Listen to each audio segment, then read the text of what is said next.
1, 2, 3, 4. I won't deny it, I'm a Southsider. You don't wanna mess with me. Got the police looking for me. But I'm calm cause I'm smoking that CBD. Said I won't deny it, I'm a Southsider. You don't wanna mess with me. Got the police looking for me. But I'm chilling in the back of the VIP. Said we won't deny it, we are Southsiders. You don't wanna mess with us. Got the police looking for us. But there's nothing that they can't do. When you're chilling with the Blessed Life Podcast crew. What's up, what's up, what's good? I'm Brian Tierney. This is the Blessed Life University Podcast, the BLU Podcast for short. Today we're going to be talking about what it's like to be a dad. Both of us here are dads, and here with me to talk about all that today is Luis Tayahua. He is the owner of Golden Owl Insurance, the owner of Studio 63 Nightclub, and most importantly, a new father and a dear friend of mine. So a good friend of mankind, more than anything. What's up, Brian? What's going on, brother? And when I say a good friend, I mean it, because brought me to friggin' 40. We were only going to have one, so I figure might as well make it a 40. That is super refreshing. I got a Corona Familiar. Familiar, Familiar. yeah. And what do you got there? What's that one? Carta Blanca? Casablanca. Carta Blanca. Carta Blanca, like a blank check? Yeah. A blank check? You get a blank check? Oh, my God, what are you going to spend it on once you finish that 40, brother? Yeah, Carta Blanca. These are honestly, these are my two go-to. In Mexico, they have little Carta Blancas. Delicious, bro. And then before, you could only get that one, and those in Mexico too, the Familiar. And they sell them here now. It's been like 5 years now. I think you could get them, but before you couldn't get them here. You could only get them in Mexico. That's interesting, man. Mm-hmm. Seems like a lot of things are expanding as the Mexican community grows. The product offerings from Mexico expand a lot too. Seems like. Yeah, bro. There's a market for it. You know what I mean, and it's huge, and there's a lot of money to be made. So the companies they're gonna find a way to get it over here. Tremendous, yeah. Yeah, and the funny thing is, apparently Modelo is the number one selling beer in America. Yeah, thanks Bud Light, suckers. Yeah, like, dude, you can keep on messing up. Modelo loves the shit. Yeah, you know what I mean. Like, yeah, that's. Yeah, I don't know. Corona took a beating during COVID-19 because of coronavirus. For name real. And shit. Nah, I'm kidding. I don't know if their business suffered from that. In fact, people were probably drinking more of it. But Bud Light definitely took that hit. And then huge. Modelo took the number one spot. Yeah, now Modelo's the one. Well, Modelo had been doing it for a while already, I mean. So they just needed Bud Light to mess up a little bit, and they sure did that. So Modelo's the beer now. Yeah, they did, and from everything I've been hearing, their sales are still down. It was not like they took a temporary hit. Dude, so I buy Bud Light at the bar, right? For a while, after that thing happened, the marketing thing happened, dude, I didn't buy Bud Light for like a good month or more. And I used to buy it every week, a couple cases at the distributor. Yeah. I didn't buy any for a while, and then Just honestly, no demand for it, or what? people stopped drinking it. People stopped drinking it, and the Miller Lite started selling more. They were just drinking anything else other than. Honestly, the only reason I think I'm still selling some is because I have Banda Night now, and some of those people drink Bud Light. They don't care. Bud Light's their, you know what I mean? It's their go-to, and Yeah. Unless the brand went out of business, they're gonna keep. Yeah, and then honestly, like, that's the Hispanic market, and the Hispanic market didn't even know what was going on with Bud Light. Joe and Mulvaney and the whole Bud Light. Yeah, they didn't. It wasn't a big deal in some communities. You know what I mean? Controversy, boycott, whatever. Yeah, because they didn't know what was going on to begin with. So. Yeah, they're just trying to have a good time, enjoy a cold, refreshing beer. Yeah. It's funny because I've tried just about every beer under the sun. When I was younger, I was always wanted to try something new just to kind of see which one I would like the most. And Bud Light was one of those beers. It was one of our first ones. We wanted to see what it was like. Like my one friend, his dad used to drink Miller Lite. And I was like, yeah, it's all right. But when I was younger, he used to give me the bubble guts and shit. So I didn't really want to mess with Miller Lite too much. And then Bud Light, my dad always told me something. I'm not sure if this is true. But with Budweiser, he's like, they include rice as one of the ingredients in their products. And he said it tends to give you a worse hangover. I don't know if that was like old Ireland, like science or whatever. But for me, I've kind of Coors Light is my one. It's like it's cold and refreshing, but I don't get like a bad hangover or whatever, you know. Yeah, like I'll drink Coors Light over the probably Bud Light and Miller Light. Honestly, I never really drink Bud Light. It was never one of my like options. Even if unless like that's one of those where like if there was nothing else, that's what you would drink. You know what I mean, but yeah, I never drink Bud Light. That was actually one of our go-tos for a while, and I'm actually nowadays. The funny thing is, I actually don't mind Miller Lite. It's for whatever reason when I was younger, it did not agree with my stomach very well, but it doesn't seem to happen that bad. And then for a while, I was on a Michelob Ultra kick, but then I kind of got back to Coors for whatever reason. Because Michelob Ultra, it's like a super light beer. It's like for wimps or whatever, but they're good, but they hit hard after a while for me, I get a buzz off of them. Yeah. Yeah, but I have to drink a lot. You know what? They go down super fast. Yeah. So that might be you it just too. take them down, and before you know it, you're pretty buzzed. So congrats, bro. I know you're a new dad too. Yeah, man, and the time flies because, you know, we were both pretty busy at the time you had your baby, and so I don't even remember what month was it you had your baby. October of last year. Last year. Damn, man. For some reason I was thinking March, like that was stuck in my head. Yeah. But wow, the time flies, man. So your baby's about to be 1 in like a couple of months, man. Yeah, dude. He's 10 months. He's gonna be 10 months right now. Yeah, bro. Honestly, everybody says this. Everybody tells me, or everybody would tell me, like, "Hey, man, appreciate it when they're little, because they're gonna grow up really fast." And you watch all these videos, people saying all this stuff on Instagram.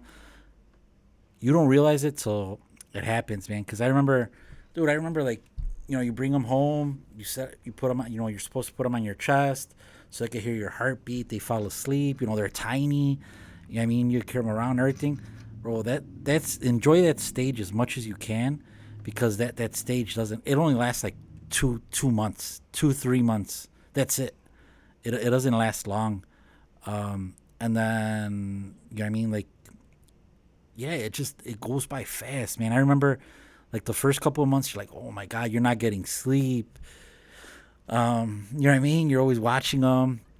Any little thing they do, you want to take them to the hospital. You freak out about everything. Well, I know I kind of did. But yeah, but it goes by fast, man. Now he's like saying stuff. He's not. You can't. You know, he's trying to talk. He's standing up. I'm pretty sure he'll start walking sooner. He takes steps. He just doesn't, you know, completely walk by himself now. He crawls everywhere. That's another thing. At first, you're like, man, they don't do anything. Like, they just lay there. You put them on the bed, and they're not moving. Right. Now, dude, I have to, like, we can't leave him alone when he's sleeping, because next thing we know, you know, he's awake, and he's trying to crawl off the bed and stuff like that. Now we have to put him in a way where he could hurt himself, or what? Yeah, well, because they fall off the bed. You know what I mean? And our bed's kind of high. Yeah. So, stuff like that, man. Like, it goes by fast. Enjoy right now. The baby's small, and you know you carry him, and he sleeps. He might. How does he sleep through the night yet, or no? Every 3 hours, every 4 hours. Yeah.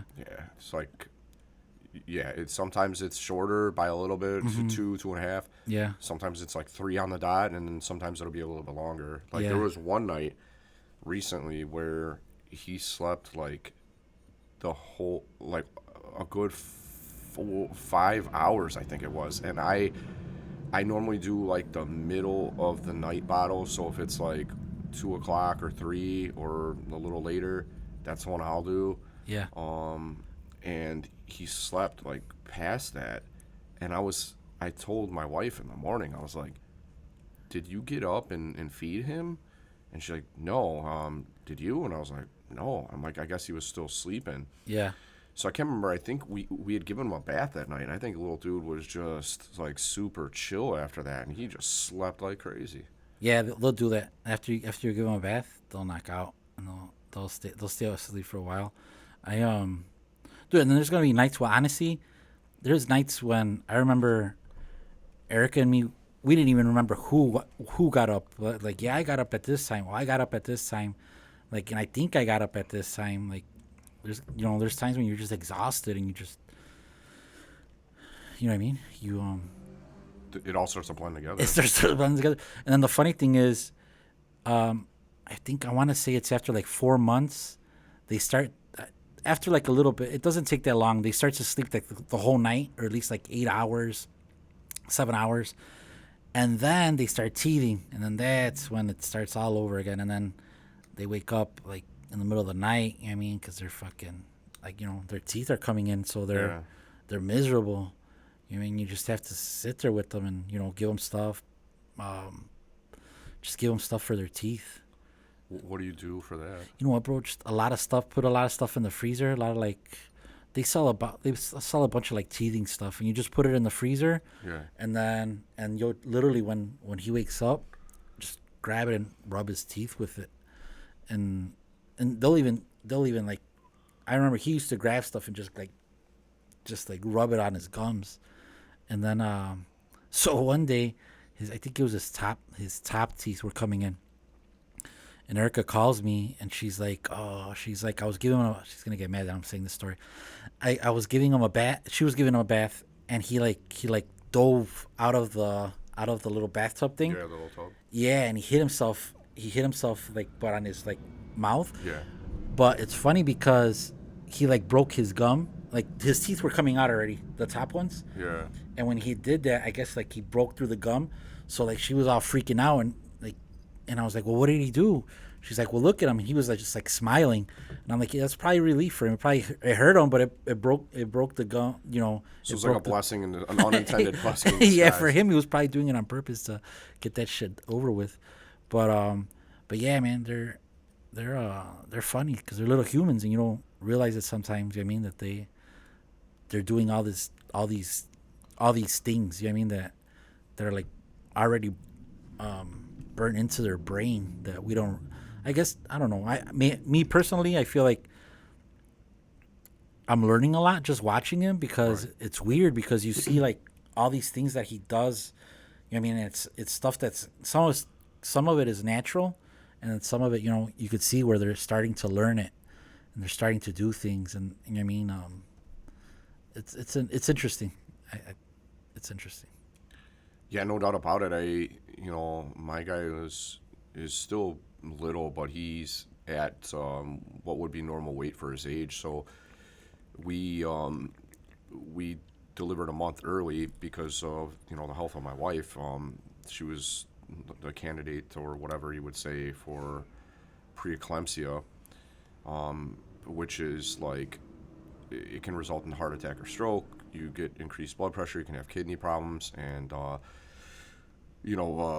heart and the kidneys are very interrelated. If one goes, the other can go, and things like that. And so it was funny how it worked out for us. My son was supposed to be born July 15th, and we had went on vacation, whatever that really means in our line of work. I was working from a different location, but we were out of town where we go to vacation in Wisconsin. And so my wife's like, hey, we have to get back on this Sunday, and because we have a doctor's appointment Monday. So we go into the doctor's appointment, and they're like, we have to ask you to go to the ER. Your blood pressure is really high. And we had no idea because most of the time people will notice it if their blood pressure's high. She says, I didn't really notice it. It seemed normal to me. I didn't really feel it. So we went into the hospital. So it was right when we got back. We were gone about 2 weeks. We had left for Memorial Day, and I was just working up there while we were there. And we get back, and right away we go into the hospital. We were in for a week. We had further complications. Then, baby, so they see if the baby is tolerating the contractions well. Because originally we were planning on doing a natural birth, and they put it on a monitor. Of course, they have monitors for everything now, and they can see whether the baby's tolerating the contractions well, and he was not.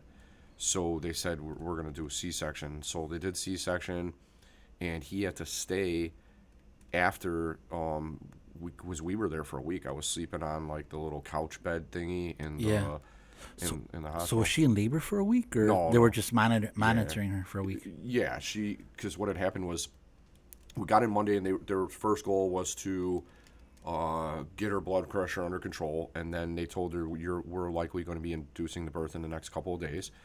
And because of the high blood pressure she was experiencing leading up to, it didn't start getting bad until leading up to the pregnancy was about 2 months before that we started seeing it a lot more elevated. Before it was only like slightly elevated. It should be in like the 130s when you're supposed to be in the 120s, whatever. Yeah. But then became to the point where he was getting clinically treatable. It was high blood pressure. So they were like, your baby's not going to get much more benefit by staying in the womb for 1 more month, but you could have all sorts of detriment. I mean, you might have a heart attack, stroke, or die or whatever. So they induce the birth. And they give you the, drug that they give, and they gave it on Tuesday, and then she wasn't starting to go into labor till the following day. Apparently, you would think, like, they give you that, and it's going to kick in right away. It takes a while. So she started having contractions, all that, like, by the following day, and then they realized they were going to have to do the C-section because they had it on the monitor for contractions. Yeah. And so he was born on Wednesday, the 14th of June, and we had to stay because after he was born, she then started experiencing kidney problems. They could tell by like urinalysis and blood and stuff like that. They were seeing some proteins that they knew that those are the signs, the markers of the preeclampsia. So they kept us for 1 week, and then he was there for another week and a half afterward. So the thing is, when they're in the womb, like right there in that last month, they learn how to swallow. So apparently they swallow like amniotic fluid inside the womb. He didn't get that practice. So when they took him out, he didn't know how to suck, swallow, and breathe. It's this little circular process. You have to be able to suck, swallow it down, and then continue breathing so you don't like hyperventilate or pass out, right? So he didn't know that process. At first, he was only eating like 20 milliliters out of the bottle, and they had to give him like a tiny little feeding tube. It just looks like a small wire they put in the nose because it's small for babies. And eventually he started eating enough, and he came out on my birthday, June 26th. Nice. Out of the hospital, so beat that birthday present, Yeah. And I'm blessed, man.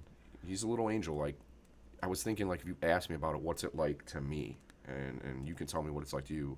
For me, nothing feels more right than holding my baby in my hands. He's just so small now. You hold him in your hands, you put him over your shoulder. It's like, it feels right. Like, that's my flesh, my blood, and there's nothing that feels more right than that. To me, it feels surreal. Like it doesn't feel real to me sometimes. Like even now, like when I see him and we're interacting and stuff like that.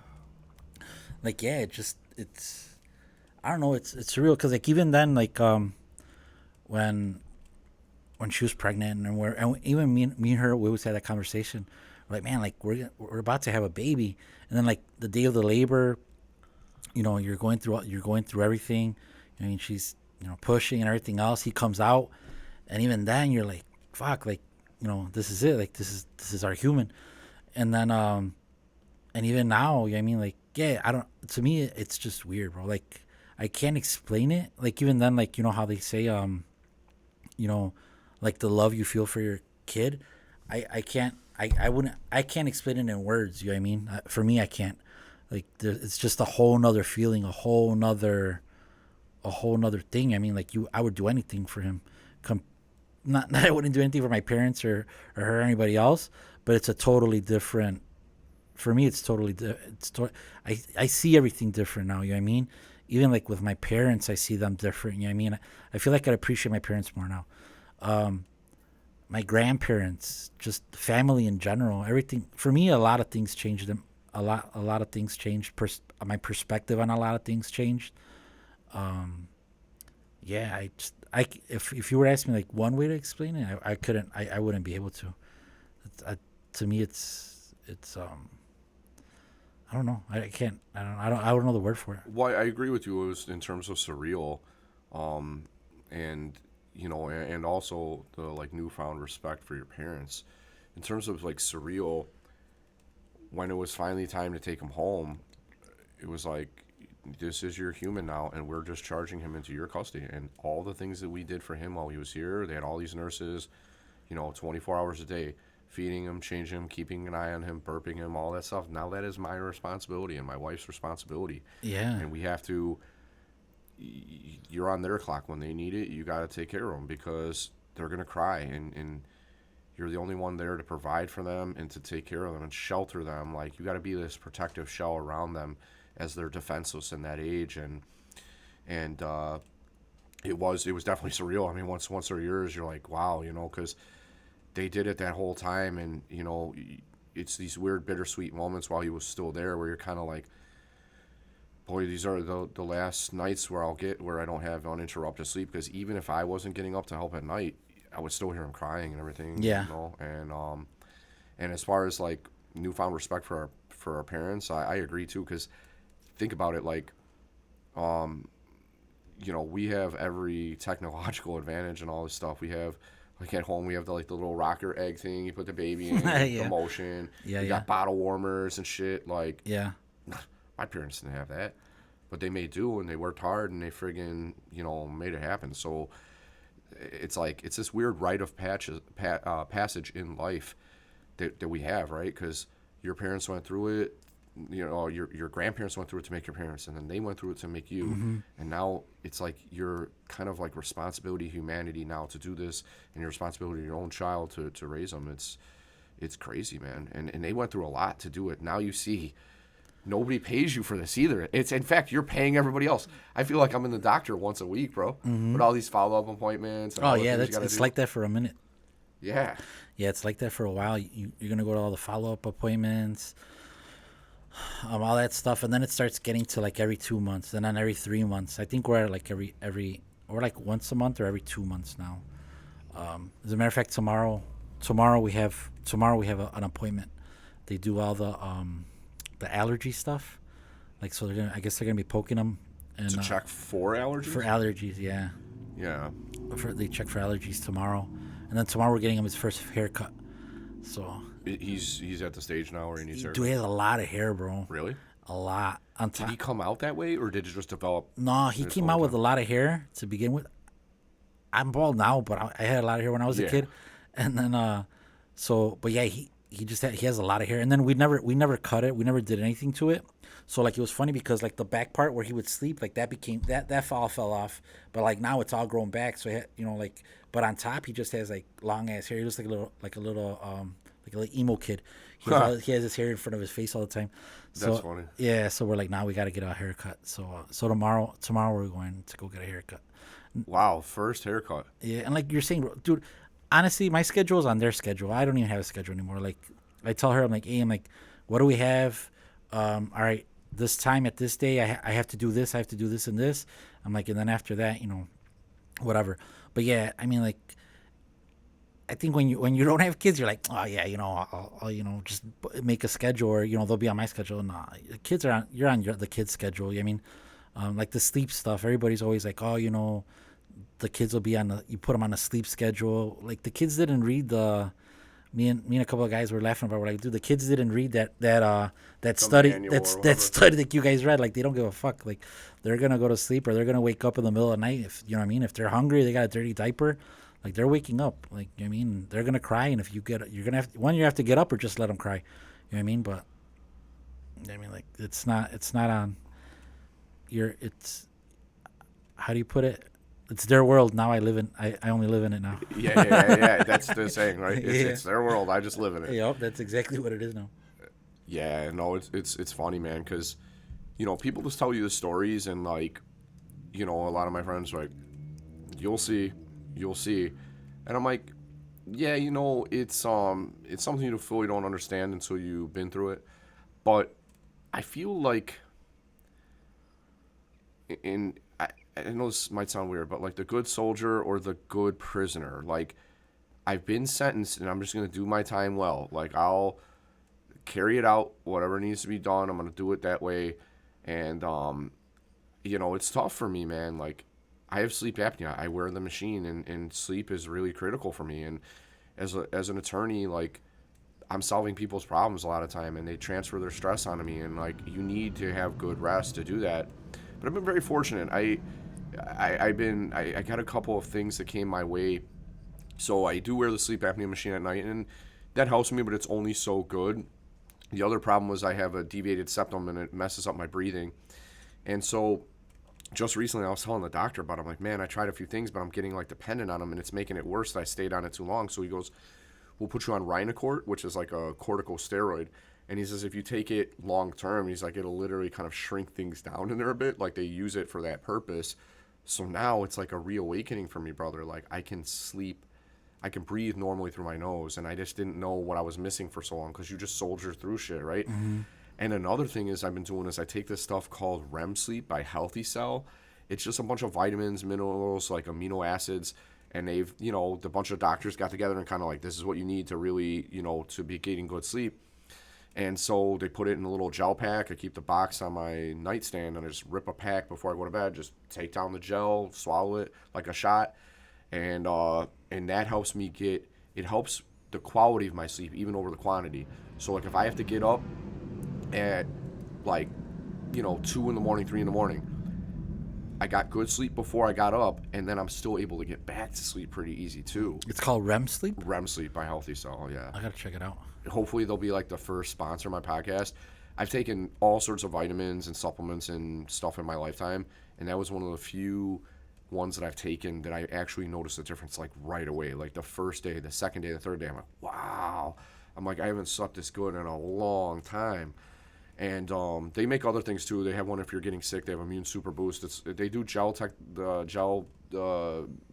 based stuff because they say it absorbs better in the gut. Like you'll see, like when runners are done running the marathon, they take like a gel pack of glucose and they just pop it down, right? Really? So that's why they say they do it that way. But it's helped me a lot so that even when I get up at like 2 or 3, feed baby Baba, and then hopefully he goes back to sleep, and then I can get back to sleep too. And it helps, man, because like I'm not getting much. Like last night I got probably 5 hours. Dude, I need like 6, 7, 8.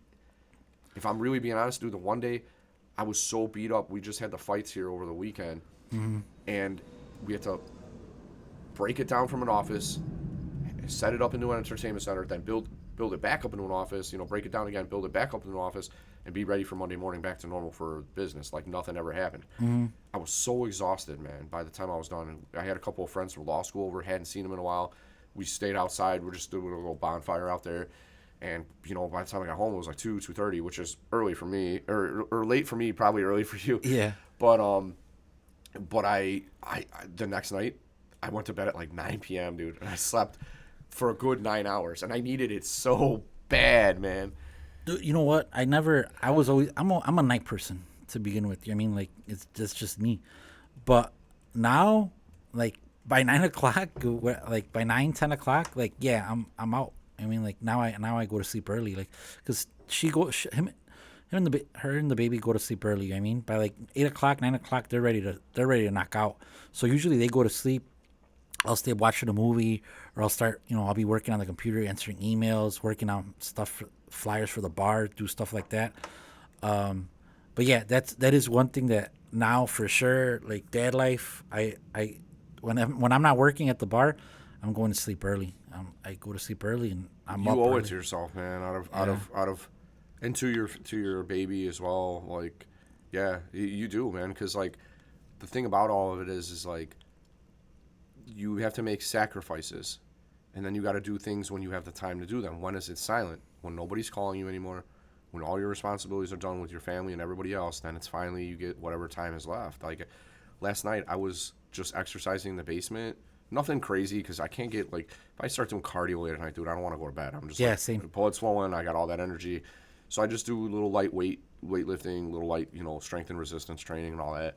So I was like putting my vitamins and supplements together for the week ahead, which I hadn't taken vitamins in like a week and a half, and I've been super religious, dude. I'm the old man with the little pill cases, one for the nighttime, one in the morning, and I have all this shit I take. And so I got it all organized and I exercised, but that was the only time I could get it in. And I'm like, you got to do it when you get the chance. Yeah, you know what I've been wanting to do. I mean, now that August is coming in September, I'll probably start doing it. Is when they go to sleep or when they're getting ready to go to bed, I'm just gonna go for a bike ride. I used to bike ride a lot. I live by the 606 now, so I figure I might as well get a bike.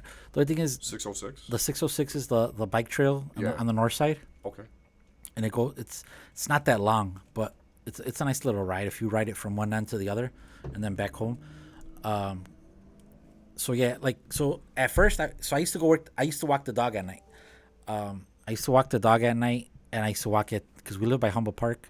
Right. So we live like a block away from the park, or less than a block away from the park. So I used to walk the dog at night, but then our neighbor got I guess he got robbed. Like he got held up by gunpoint. No shit. Yeah, but I don't know. Dude, it's weird. It's funny. So I live on the north side now, right?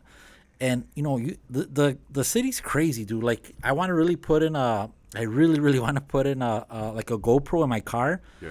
Just to like show, just to capture all the shit I see driving from the southwest side to the north side at night, like just random weird shit that happens at night or that I see.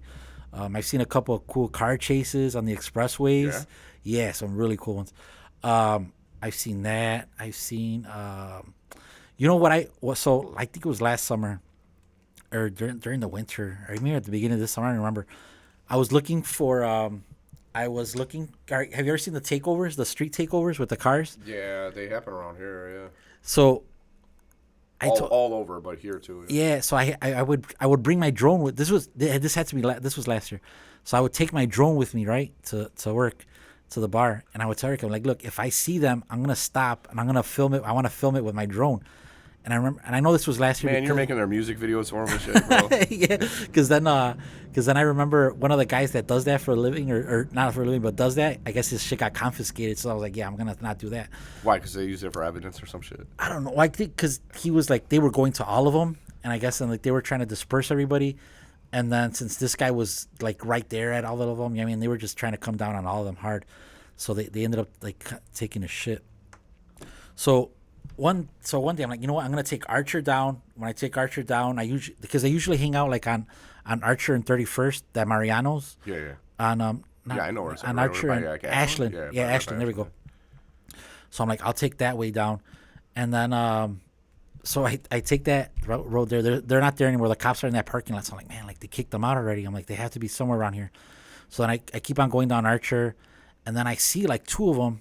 I see like two cars, right? So I'm like, oh man, like maybe they're going this way. So then I see like cop cars. I was on like Halstead, I think it was Halstead. I was on Archer like in Halstead, and then I turned in somewhere. Man, I for the life of me I can't remember right now. I think it might have been Blue Island, or not Cermak. So I'm turning in there, and I'm like, man, there's a bunch of cop cars out here. I'm like, maybe that's, and I see people, so I'm like, all right, maybe that's it.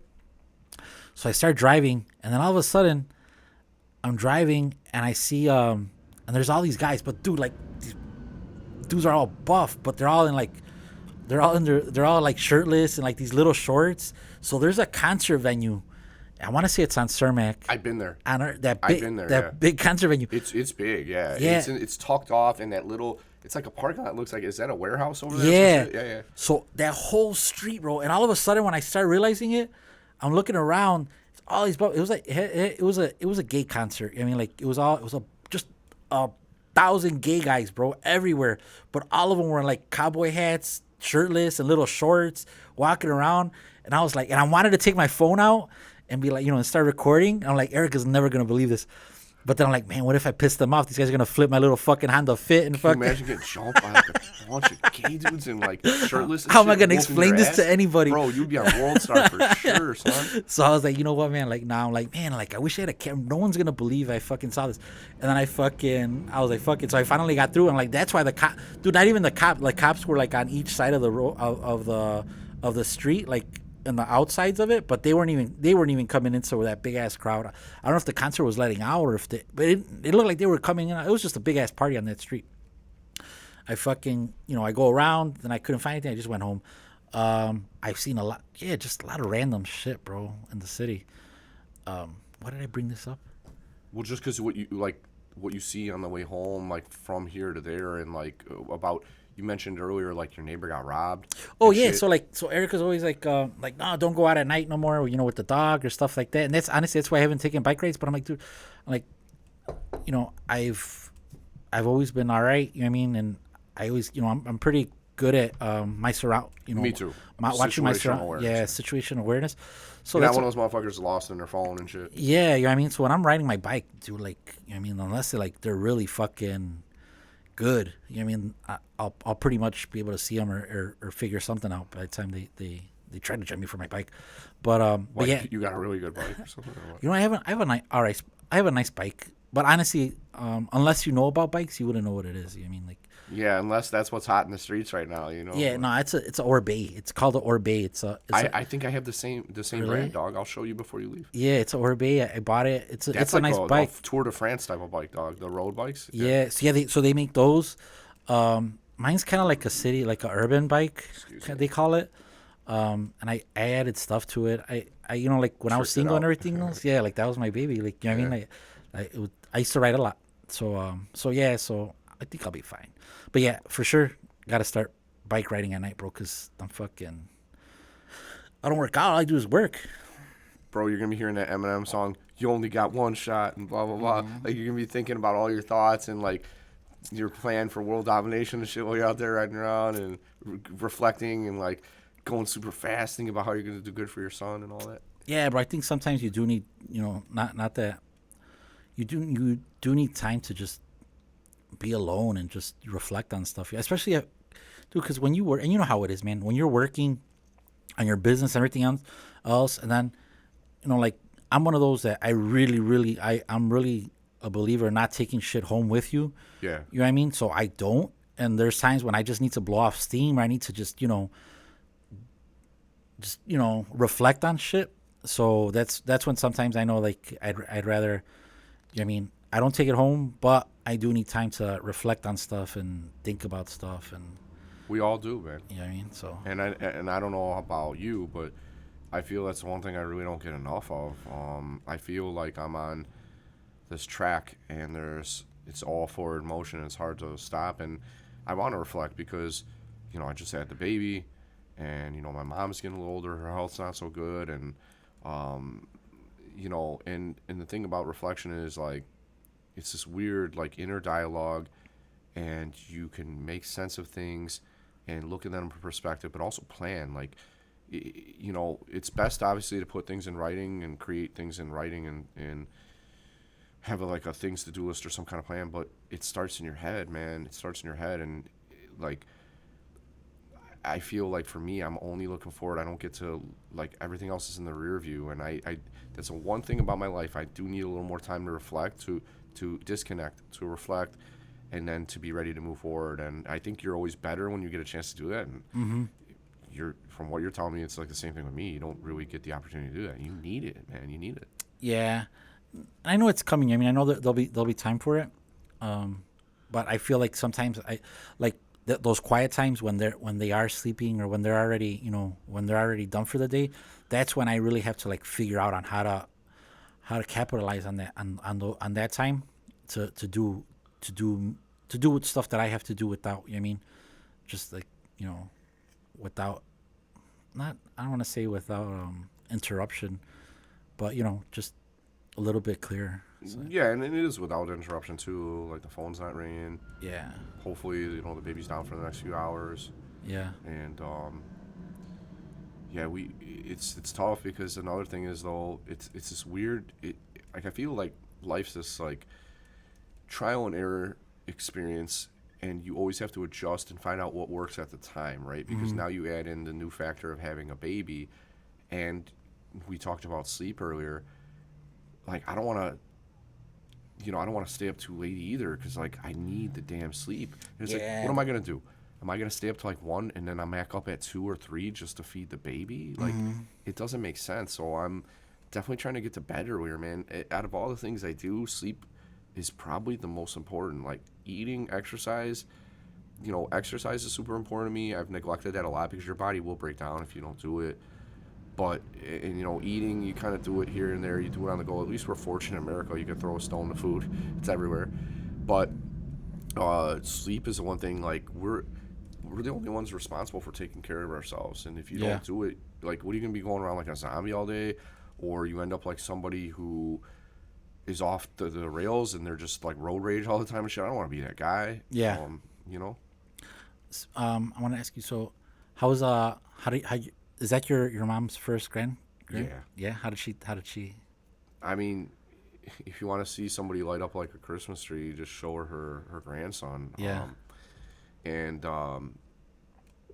she's just, it's like watching her like become younger again, or like be reborn almost. Like every time she sees a patient, like, oh my God, like it's different, I think, for females in the sense, there's something hardwired about females, but she's just so happy, man. And like, because I have a small family, at least here anyway. My dad, he was one of 10 children. He was the baby of the family, and he was the youngest one. And me, it was my mom and my dad here, because his family was scattered about. Some stayed in Ireland, some were in Canada, some were here in America, and they were just scattered about. But for us, it was just my mom, my dad, my brother and me. And like, I have cousins in Wisconsin, cousins in Canada, cousins in Ireland, but and even some are on the East Coast that I never really got to know. But for us, it's just us here. So for her, it's a big deal. My brother, he's not married. He doesn't have a girlfriend right now. Yeah. So I was like the only hope, and to carry on the Tierney name. And it was weird when we had the baby, because for whatever reason, my wife and I both were having this gut feeling it was going to be a girl. I felt like I'm going to be a good, like, daughter daddy, right? Yeah. But then we have a son, and I was like, my wife's like, well, which one do you want? I'm like, I'm going to be happy either way. Right. You know what I mean? I'm not, you know what I mean? I'm going to be happy either way. And but, mom was super happy because that's the only one she got. And, brother, I can't tell you, man, how much it means to me that my mom got to see her grandson, because her health's not the greatest. I don't know what the future holds, how long she has.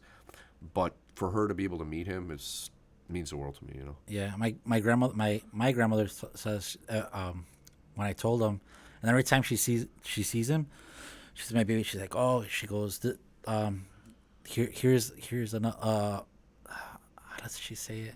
Basically, she says that, she goes, I know I'm gonna live longer now that you're here. Like, so they say that for every grandkid they have, they get 10 more years or something like that.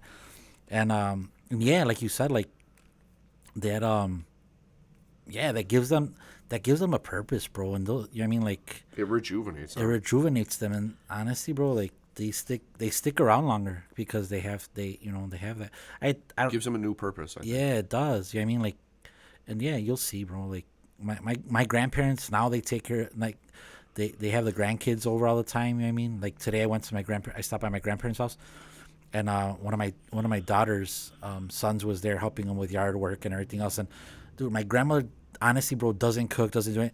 Dude, her and my grandfather were still in the kitchen, fucking making some macaroni and cheese for him while he was doing the yard work. And they're like, "Oh yeah, we're gonna feed him." Wasn't that the best when you had it back in the day? Yeah, and it's like, dude, like, you know what I mean, like, that's what it is. You know what I mean, like, that helps him out. Your mom will be here for a while, bro. Watch, because. Well, I hope so. And it's funny because we have, as a society, I feel we have things easier in some ways, but it's more complicated in others, and it's a very busy, fast-paced lifestyle. And I live literally down the street from my mom, and like, my original plan was to see her every single day, and I don't, but I call her. Like, I make her the first phone call of the day. I'll be on my way over here to the office when I'm about to stop at the Dunkin' Donuts, so it'll be like, I call her, and I'm like, hey, Mom, I'm getting to Dunkin' now. I'm going to grab some stuff for me and the staff, and, I love you, and tell Jim I said hello, and I love him too.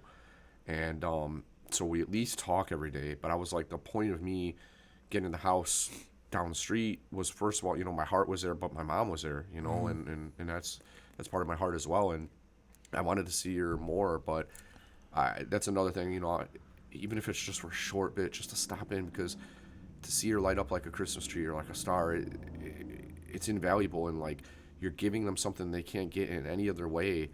And you mentioned, like, with your grandparents and stuff, like my grandma, she used to live over by, like, it was by like 55th in Sacramento or Kedzie or something like that. And I spent a lot of time there, when I was younger during the day. Like, she would babysit for me and my brother. And, my dad was off work and my mom was working a little bit, not much. She more or less quit when we were working, but she, had her errands to run and all this. Right. My grandma would make, like, the macaroni too, but she had a special way of doing it. And she would use this old school brand. It's still in stores, but it's not super popular, cremettes. Okay. And it was like, she's like, are you guys ready for your cremettes? And I was like, really all it was just like noodles and stuff, but it was like, we just knew it by the brand name. And it was like extra special, and she would put like mushrooms and stuff in there, use different sauces, and it was it's these awesome memories. Like, I hope that my son will be able to do that, and I look forward to. It's this beautiful thing where you live all this life and you have knowledge and wisdom to pass down, like our fathers did for us and our family did for us. And I look forward to doing the same for my son too. Yeah. Hopefully, you always want to give them independence, because usually the studies show that like the kids who get independence are usually the ones that are more intelligent and they excel at things. But give them those guiding principles, because like when my dad passed, he had left me a lot of things, and you don't make much of them at the time, but when they're gone, then the little voice comes back to you and you hear it and you can apply it in your life or think about how right they were. And then you're like, okay, now that I've experienced it in life plus heard their words, now I've learned the lesson really. Yeah. And, I was thinking about when we were going to do this, like stuff to talk about, things to ask. We're natural conversationalists. There's no problem there. But right. One thing that I want to ask you is like, what do you like, a few questions. What do you want for your kid for the future? What do you hope to do to guide them and protect them from? Like, what do you want for your child to give to them as a guiding principles and like ways to live and just to connect with you and to stay on a good path? So I think what about are your this. fears I think about this all the time in this world today. Honestly,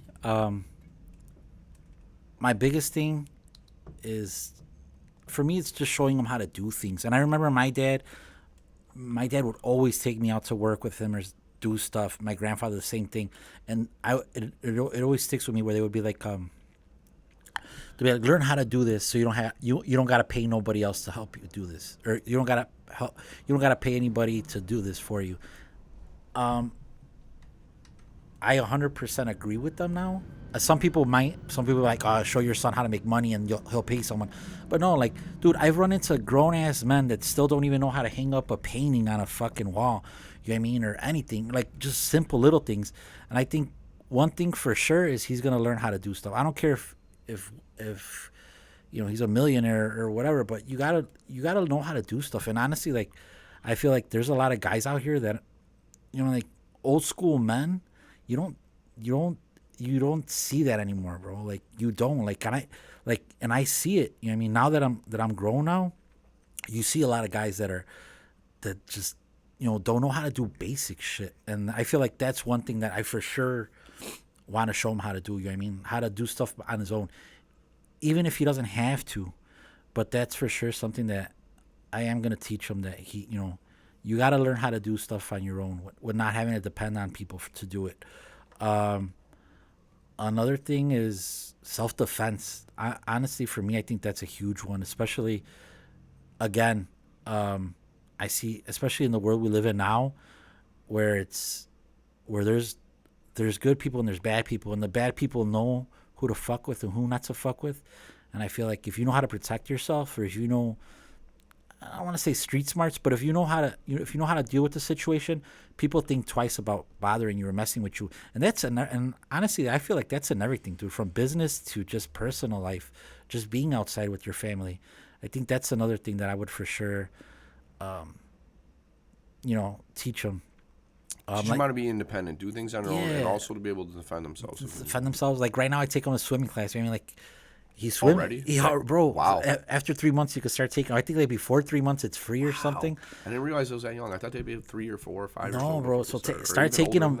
Start taking them now, and it's funny because you start taking them, and when you start taking them, they tell you do this and do that, and you're like, dude, like he's a baby. He doesn't know what he's doing, but the more we take him, the more he knows how to do stuff now. And at first, honestly, for me, it felt dumb. I was like, man, like, because there's this thing where it says balloon face.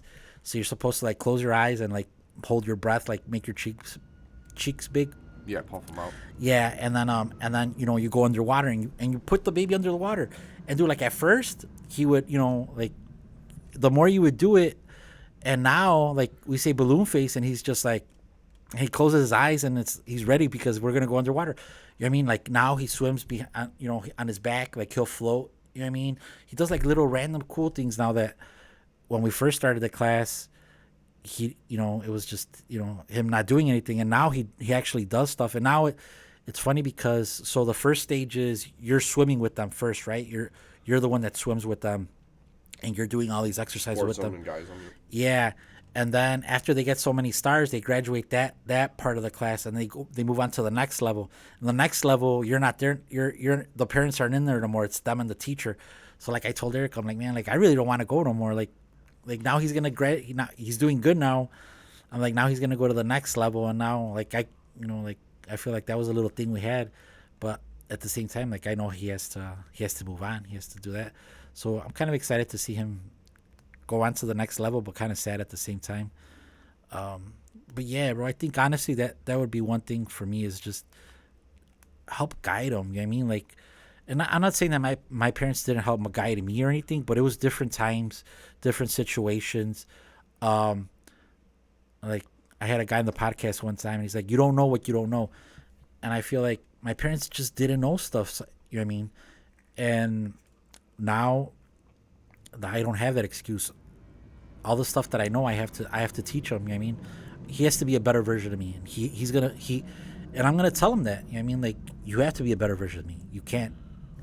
We can't go backwards. There's only going forward. That's it. Yeah, I feel the same way in a lot of ways, and I think that's because we have things in common. My dad came here with only a couple $100 in his pocket, man. Yeah. And he brought a lot of wisdom with him. He had a backbone. He would not take bullshit, but he there was things that he had to learn as well, but he brought over what he knew with him. Right. But things in America are a little different. Like, those people in Europe and Ireland, they're like more comfortable with expressing anger and emotion, whereas it's not allowed here. Like, you'll be hauled into the principal's office, or you'll get in trouble at your job, or you'll go to jail, right? Right. So, like, over there, what was acceptable? So I had to kind of, like, unlearn some bad habits I learned from an immigrant parent. I think a lot of children of immigrants do that as well. Like, I had friends who were, like, they were, like, third generation American, or second generation, or... Okay, so my father was first, I'm second, right. And then the next generation is third. So they were like third generation. Their parents had already been born here. They weren't coming from anywhere else.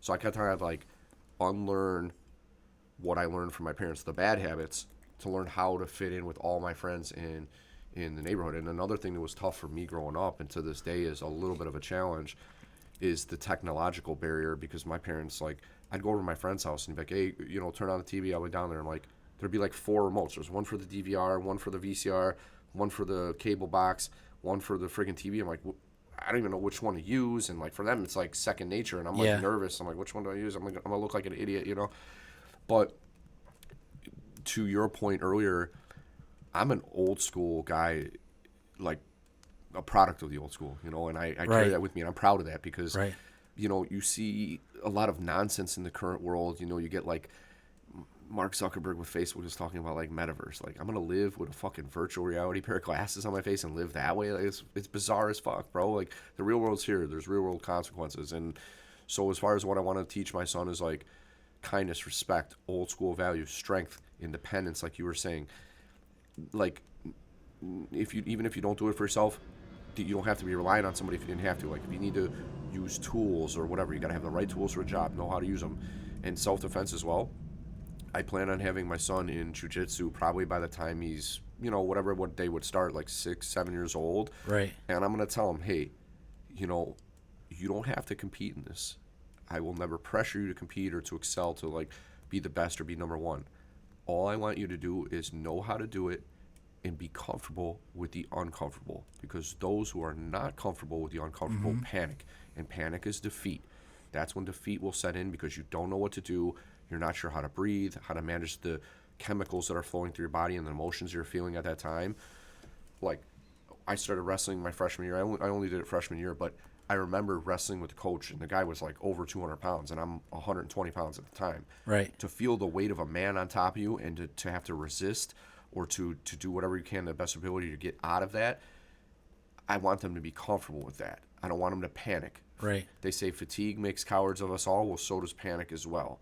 Oh, for sure. So with the swimming, like you're saying, now I didn't even dawn on me to when I'm going to teach my kid how to swim. Dude, That'll take be us an to the early one, classes. and jiu-jitsu as well. The swimming class was And wrestling. Yeah, for sure. Wrestling, boxing, jujitsu, all that shit. Like, I know she might not agree with me, but I feel that's another thing. Like, it was when she was growing up, it was her and her sister, and I feel like, and that's the one thing that like, that's the one thing that I've told her just a couple times. Like, you gotta realize, like, he's a boy. He's a boy. There's different thing. There's differences between the problems that girls have and boys have. I don't know if I could. I don't know if I would ever. If I could even. You know, like, I having a little girl would be a whole other can of worms I wouldn't even want to think about. You know what I mean? But like a boy, I could raise a boy. I know the things that he's gonna go through. I'll be. You know what I mean? I know how to explain stuff to him. You know, a little girl, that's a whole different other. It's a different type of relationship you have with a for kid. sure. For a man, I mean, like with his daughter. that's all mom on that one. But for like a boy, I feel like it's different. It's different things. There's different situations that he's gonna face that, you know what I mean, that she's not gonna understand. And I mean, like, even now, like when I tell her stuff, I'm like, no, I'm like, he's a boy. Like, it's not. That's not. It's gonna be different for him. It's not gonna be the same. Yeah, it's just not. Like, I know, like, one thing that and I've told a couple of people this lately. The other day we were talking about because I have all my stuff in the car, but I have it like on the sun visor. Yeah. I have like my insurance, registration. I have everything in the sun visor. And then the other day she was like, "Why don't you have that in your glove compartment?" I'm like, "Because when the cops stop me, and I go for the glove compartment, it's they start getting worried." That you're gonna try to pull a gun. Yeah, I'm like, so I have to make sure that I don't get, shot. So for me, it's like, no, like, I have everything at eyes view where they can see I'm doing everything. I'm like, not that girls are any less dangerous, but if they stop a woman and a woman goes to the glove compartment, they're not thinking the same thing. You know what I mean? Like, so for my safety and for whatever for them, I keep everything up there. I'm like, that's one thing that a woman is not going to understand. You know what I mean? Like, and I feel like that's other things that were Little subtle things. subtle things. I mean, it's not crazy stuff, but it is stuff that, as a guy, you should know. You mean, or you should. I wish all that stuff, like a lot of stuff, bro, I learned. You learn it with time in life. You know what I mean? But if I could help him learn stuff faster than I had to by trial and error, you know what I mean? Then he's already ahead of the game. That's my goal too, is to try to like learn from my mistakes type of thing, where like you don't have to make the same mistakes because I've already kind of told you the formula and how it'll turn out, or how it's likely to turn out. Yeah. And yeah, to your point too, that's a really good idea. And I'm honestly a believer that there should be kind of like life skills courses where they teach kids like multiple things, how to manage your emotions. So that would involve like maybe yoga and meditation, and breathing, and then like how to interact with authority figures outside of the home. And we're in a weird time because there's the traditional values and respect for authority has largely went out the window, and it's a lot about individuality of like you can do whatever the hell you want, and the consequences don't seem as real. But what I would think is that they should teach kids like you might want to also announce what you're about to do before you do it. So like instead of just making a quick movement, I've seen people get shot by police in videos where they just darted in and they weren't even doing anything wrong. They didn't have a gun. They were just nervous as fuck. Yeah. But if they said they're keeping their hands 10-2, sir, I'm going to reach my registration's right up there. I keep it so I don't have to reach in the glove box. It's right there. Obviously there's probably not a Glock up there or something. So you pull it down. And if you let them know ahead of time, you're calming them, and before they even have to start now reacting with body language as opposed to verbal language. So I learned it, man, and I wish I would. I don't think I have it anymore. It was a long time ago. So when I was in school or in college, if you want to call it, we had policing class, and Oh shit. they had a cop come in. When the cop came in, he had this little pamphlet. It was from Chicago, from CPD, and it was a little pamphlet, what to do when the cop stops you. Yeah. And it was a little pamphlet. Maybe maybe CPD probably still has them. But dude, so he gives us this little pamphlet. He gives the whole class this. He's like, look, guys, and we went through the pamphlet, and he's like, look, you gotta do everything that this pamphlet says, and I guarantee you, every time that it's gonna be a whole totally different Outcome. Bro, I'm not gonna lie to you. I use that. I follow that step every single time I've gotten stopped by the cops, ever since I had that class, I've probably had maybe like two tickets in the span of like 20 years, 18 years. And the only reason I got the 2 tickets were honestly the cops were dicks. The one cop was just being a fucking asshole. It was like 2 miles, like it was 5 miles over the speed limit, which is like what everybody drives. Yeah, bro. You go less than that, and they think that something's up because you're going too slow. The guy was just a dick. I'm sorry to say it. And then the other guy was the same thing. I was driving to work in Oak Brook, and I'm on 31st. And this is the funny part. I didn't have the windows. I had just bought that truck. I didn't have the windows tinted. It was all factory. I'm driving. I'm on 31st in York. He sees me, turns around, follows me all the way to the Oak Brook Mall, and then because I used to work at McDonald's at the corporate office right there. Yeah, where it used to be. Yeah, where it used to be. And he follows me all the way there. I'm stopped. I stop at the red light, and then I stop for like a second because it's literally there's no other street, so it's Cermak and then that street. Yeah. And so there's no traffic coming. I stop. I did like a rolling stop, and then I turned to go into the building. Dude turns on the lights. Oh, you could have caused it. I'm like, bro, I didn't. There's no traffic. It's the middle of the night. I'm going to work. What lesson are you teaching me? Yeah, bro. Like, go ahead, write me the ticket, whatever you want. I'm like, and that's what it is, bro. Honestly, after that, I got the windows tinted. I got the what is it called? The plates. The Vanity? The vanity. The Illinois state plates. I got those on there, and then I do the same thing every time. If I ever get stopped, I roll down all the windows. It doesn't matter if it's winter, especially at night. You roll down all your windows, turn on the inside light in your car, and then so they could see inside your car. Just keep your hands where they could see them. By the time they come up to your car, bro, that they're looking into, they could see everything already in your car, so they're way calmer. You know what I mean? Then they ask you for your stuff, and then usually it's a why did you stop me? Or why did why I stopped you? I always say no. So first question, they want you to, hey, are you going to try to lie to me, or are you going to admit that you knew what you're doing? And then I'm like, I don't know, you stopped me. And then they're like, well, let me run your record. If it's clean, I'll let you go. Bro, I don't have a bad driving record, and the thing is, when they run your shit, I guarantee you it has like everything on there. Yeah. So. And yeah, bro, like I've always gotten let go. You know what I mean? Like they'll let me go, and they just like, all right, have a nice day. Slow down or don't make a complete stop. You know what I mean? A lot of times they, you know what I mean? It is what it is. But yeah, like that. If you follow those steps, dude, most of the time you'll get off just by doing that. Yeah. Putting down your windows and you know what I mean? Putting down your windows and turning on your dome light, and that's it. And just keeping your hands where they could see them. They don't walk up to their car with their flashlight. They don't walk up with their hand, their hand on their gun. They walk up a little bit more calmer, you know what I mean? And then they just have a conversation with you. They, if you don't have a fucked up driving record, they'll see, and they just usually let you go. But yeah, those are little things. Well, yeah, and I learned some new things too because the way I interacted was more like respect based, but the practicality of. You get the dome light on, they can see if there's something on the seat, if there's a weapon in the car, if there's, whatever is sitting around. Having the windows down, it gives them a better view of what's going on inside the car. They have better access if they need to reach in real quick because you tried to pull something or whatever. Right.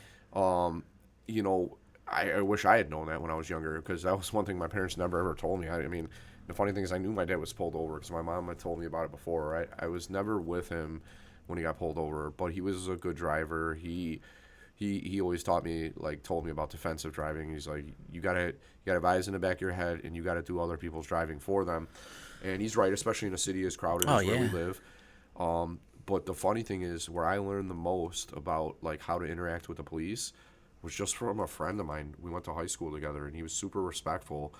And the funny thing was literally right by studio where the current location is that you have. Yeah. We were coming back from Bourbon Street on the south side. We weren't hammered or anything, but it was late at night, and my buddy didn't know the streets because we were going over to El Faro to get a burrito.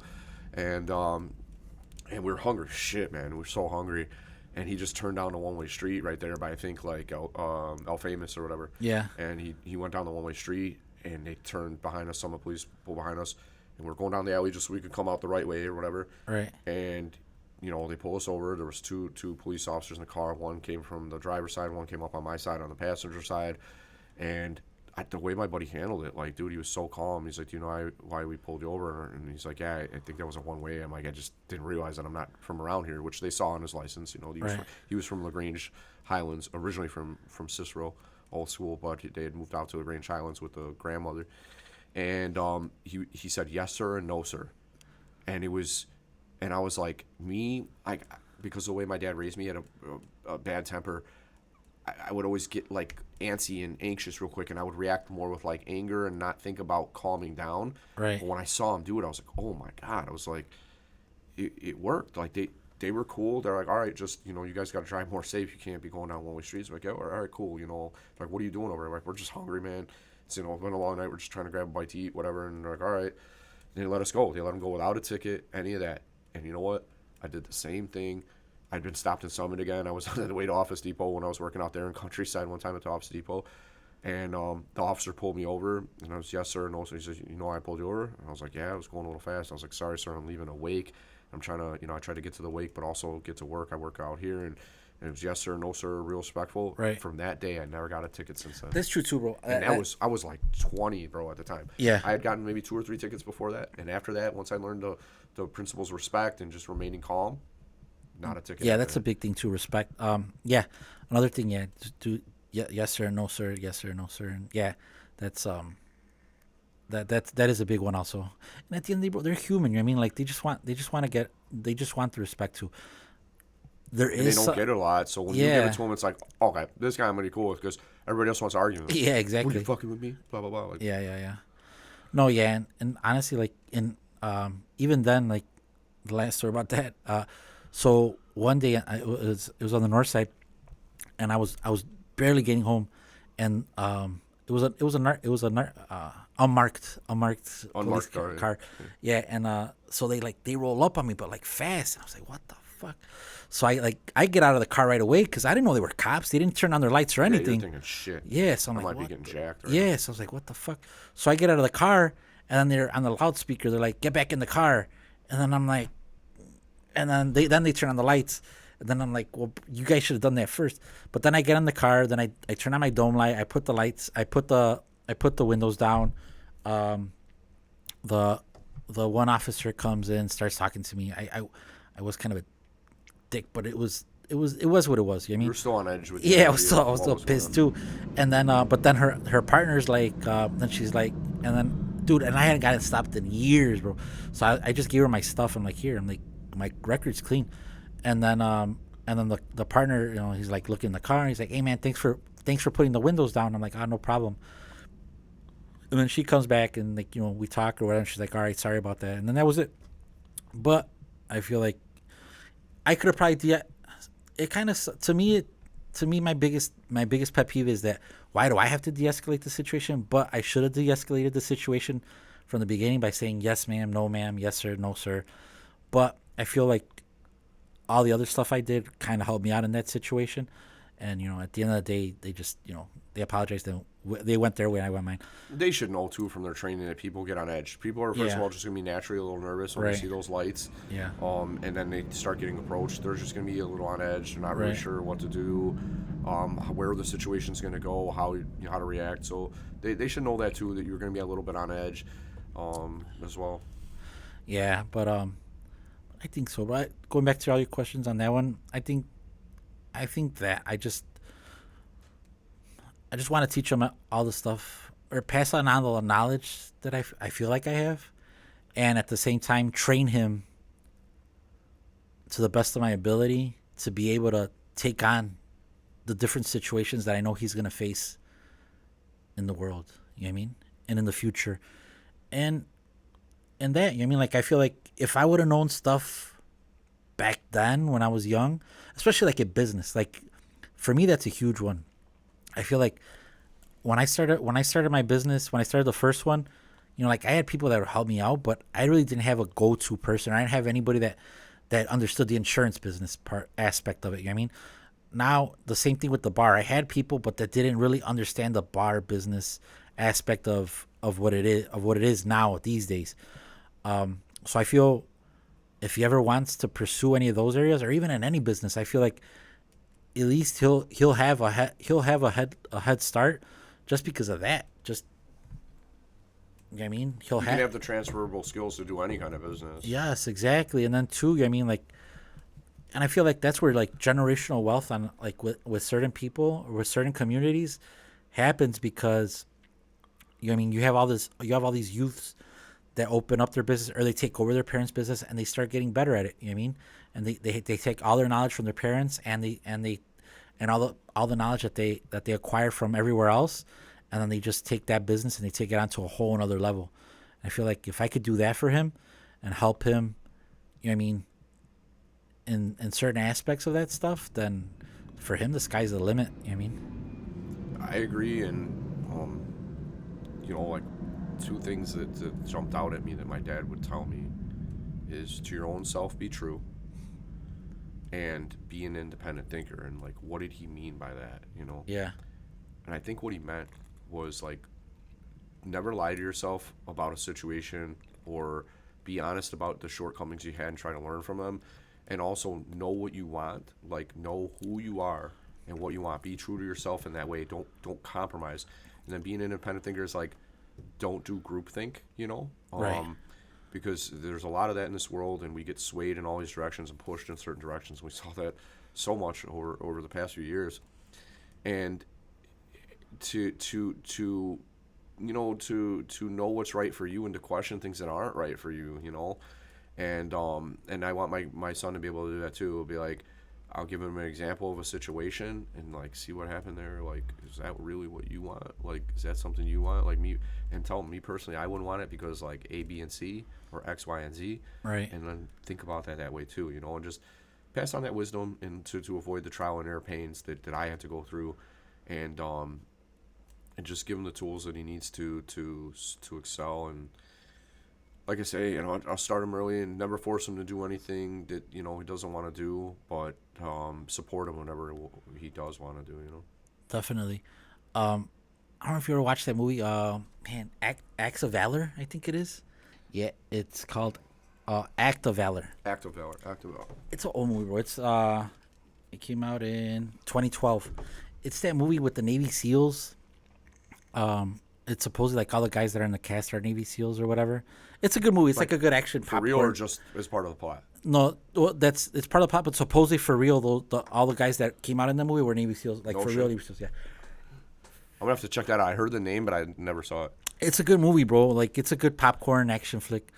But in the movie, at the end of I don't want to give away too much of the plot or the end of the movie, but at the end of the movie, the guy reads a poem. The guy reads a poem to his son. And man, I'll tell you the poem right now. But dude, honestly, like for me, like the that poem sums up kind of everything I hope to teach him. You know what I mean? Man, who wrote this poem? Right, man. Tetsui is the person that wrote the poem. If you Google Act of Valor poem, Yeah. and then you'll see the scene. It'll show you the scene, and like the guy, you could see it on YouTube, and it's just like the guy reading the poem. But it's a really good poem. Did you find the poem or no? Yeah. Well, you can read it. I would like to hear it. You want to hear it? Yeah. It sounds better when they say it, but Do your best serious voice, or like your what's that dude's name? Morgan Freeman. Do your best like Morgan Freeman voice. Oh man, you're putting me on the spot here. Well, just read it in your own voice, man. All right. Act of Valor.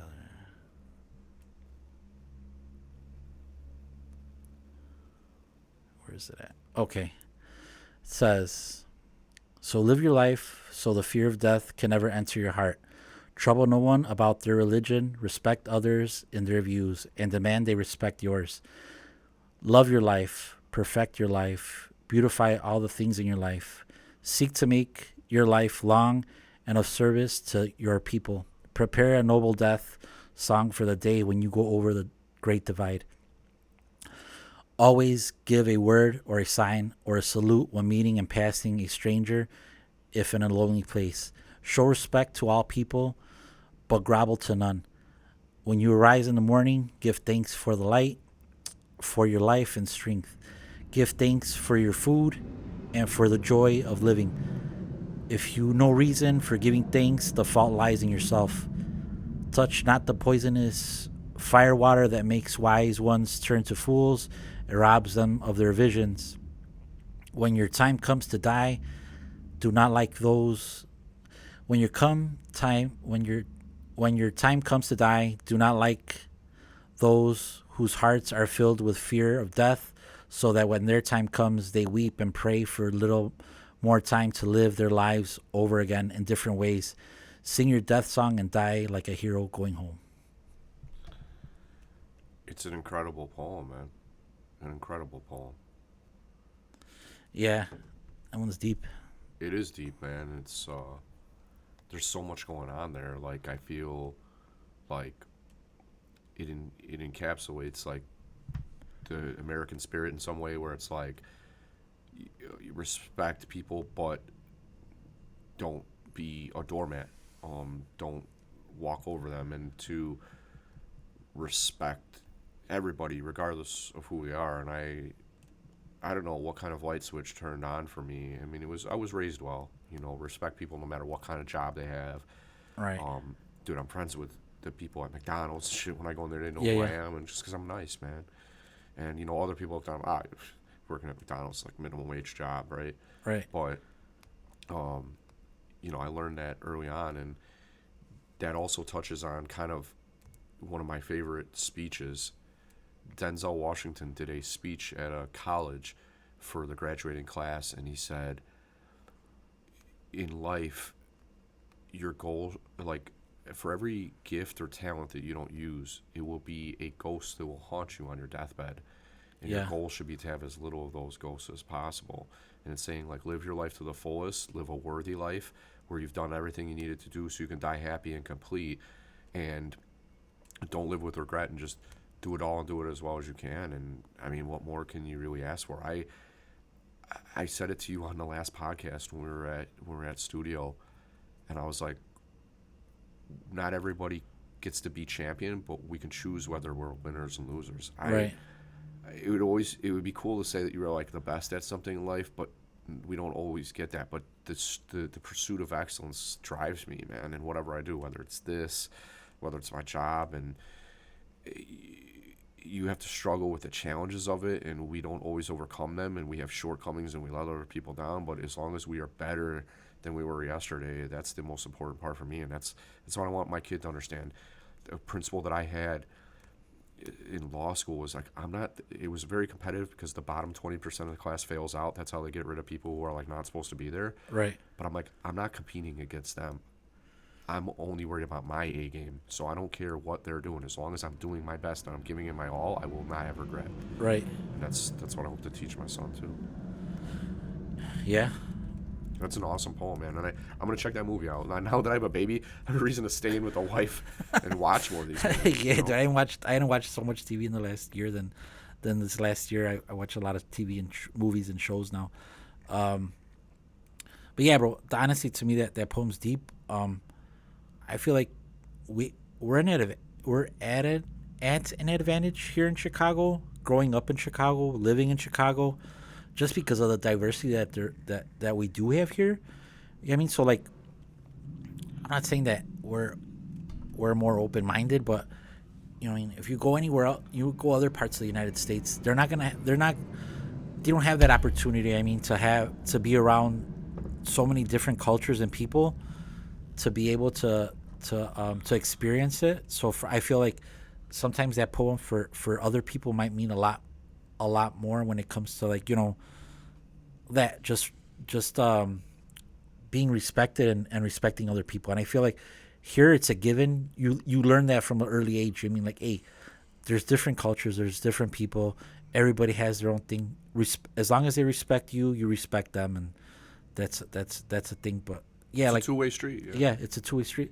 And Yeah, but that's it's a good movie. It's a really good movie just to watch. And that poem is right at the end of it. At the Close end of to the end, at the end of the movie the poem's read. And dude, I always like there's certain things that like I'll when I just need like a little pick me up or a little a little motivation. That's one of them, like for sure, where I'll just be like, let me put that shit on real fast and just listen to it while I'm in the car. Well, that's awesome, man, because I would have never thought to find that movie, or maybe it wouldn't have found me. Yeah. And so I'm really looking forward to checking it out and learning something from it, and adding it into my arsenal, if you will. Yeah. The last one I'm gonna leave you with is DMX The Prayer. Yeah. Have you ever heard that one? The song or a movie? No, it's the song. The song. I might have heard it because the other attorney in the office, he's a big DMX fan, bigger than I am. I was more Really? of a Pac guy or whatever, but Listen to that one, bro. Listen to that one on the way home today. It's I'm pretty sure it's DMX The Prayer, and it's him talking with God or Jesus and God talking back to him, like through the whole song. It's a badass song. But the same thing, like it's one of those things that like sometimes you need something to hear, and that's a good one. I'll check it out for sure because I am a DMX fan too. He had really an energy that not many people had, and boy, his life was filled with trials and tribulations, and he had drug addiction. He had I think like 9 kids, and he went from rich to poor to rich, and all that stuff, and then he died early too. I don't remember how old he was when he died, but probably in his 40s or 50s. He wasn't that old. Dude, I think I listened to the one of his last podcasts. Oh, he had a podcast. Well, he didn't have a podcast, but he was like on a other people, podcast. Man, I'll when I find it, I'll send it to you. But yeah, like He was a deep guy. For a guy who had a lot of troubles in his life, he was deep too. super deep, bro. Like a lot of the stuff that he talks about, like his life, and like how he was a big dog guy, and he talks about like he talked about on the podcast. He was talking about how he stole someone's pit bull. He's like, yeah, I stole this dog, and I went up to the roof. He goes of the building. Oh, because the guy asks him. He goes, you always say that you trust dogs more than humans. He goes, and DMX tells him, he's like, look, man. He goes, this is what happened. He goes, I stole this dog. He goes, I stole a pit bull. He goes, and I go onto the roof of this project that he used to live in. He goes, and he went up there and he had 2 hot dogs with him.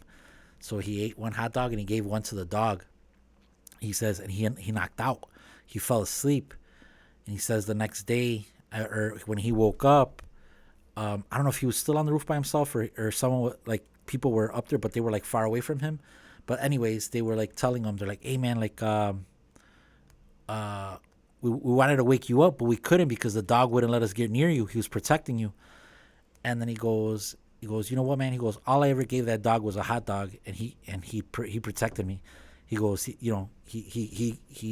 took care of me. He goes, and that's all it took was a hot dog. He goes, humans, you could take care of them all you want. He goes, and they'll turn on you for anything. You know what I mean? And that was this whole thing that's why he trusted dogs more than humans. And that was just like random, weird, deep shit. Yeah, and dogs are super loyal.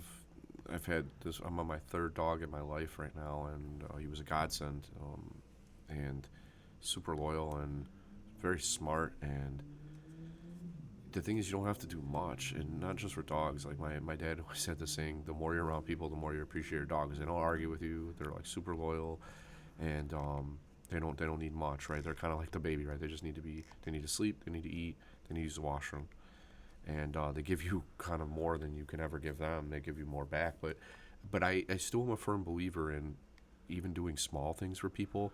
I think it's more valuable to a lot of people than the big things. Like, you give somebody $1 million and they're going to fuck off and buy some shit and do stupid shit with the money, or maybe if they're really smart, they invest it. But, yeah, the ones that are really smart don't usually just fall on money unless they get family wealth. They build their own wealth. But small acts of kindness, man, in the world that we're in, they go a long way. So far, man. Like, dude, in the poem you were saying, like the person because there were so many life lessons and principles in there, but like just talking to people and acknowledging them, and that's something I didn't learn, man, because my parents growing up, they were in some senses judgmental, and they would kind of like they were wary of that person, and it kind of instilled at me like you got to be wary of that person. But now, anybody, dude, I'm not kidding you. When I drive down the street now, I just wave to people, dude.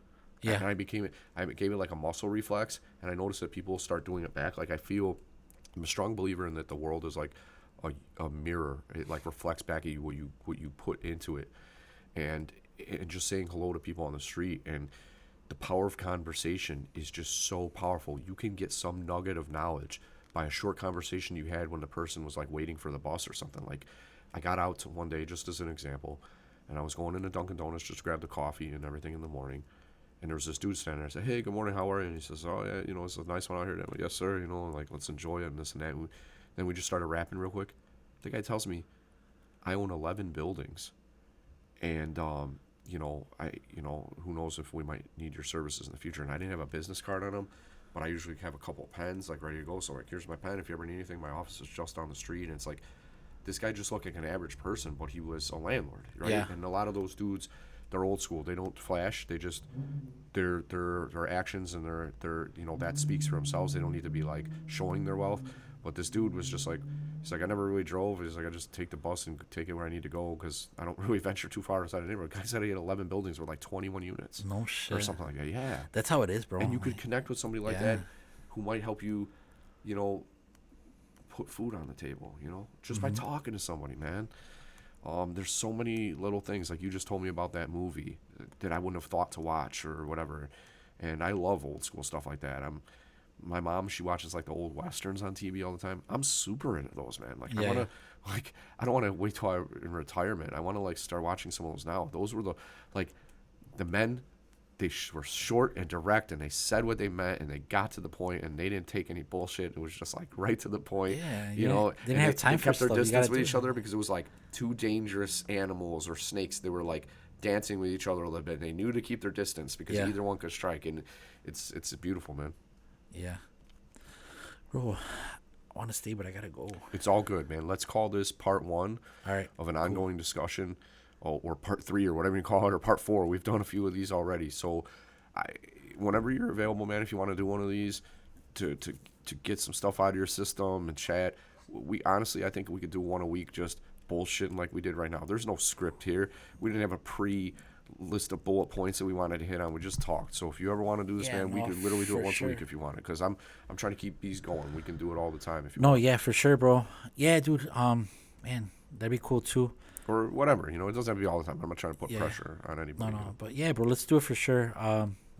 Right now, just between the bar, the insurance with Golden Owl and all that other stuff, and like I know we had planned this a couple of times already. Finally, we were able to do it. But no, I'm for sure down, bro. It's just. And we can invite Ray and friggin' Dalton too. I love those guys. We gotta bring those guys. Gotta bring some other dads too. Have more of a dad one. I you know what? I have a couple of guys that I thought about after we talked about it. One popped into my head too, who we both know is a mutual friend of ours. Yeah, so I'll for sure. But yeah, for sure we gotta get Ray and Dalton here. Just have a good ass dudes conversation. This is like we'll call it like the Goodfellas or something like that. Yeah, we'll have a good one too. That'd be a fun one. For sure. Yeah. Well, we'll end on I do a little conclusion that ties into everything that we just talked about here at the end. Something I say on every podcast. Kindness is the world's most powerful resource, and we control it. Not the government, not big corporations. It's us. It's like a currency, right? And you can make the world a better place with kindness. So spread it all over. Be good to everybody, from the people you meet on the street to the people in the restaurants or wherever you go, and be good to yourself and your family and your community. And tune in next time. Thanks for listening, and thanks for joining me, brother, and we love you, man. Peace out.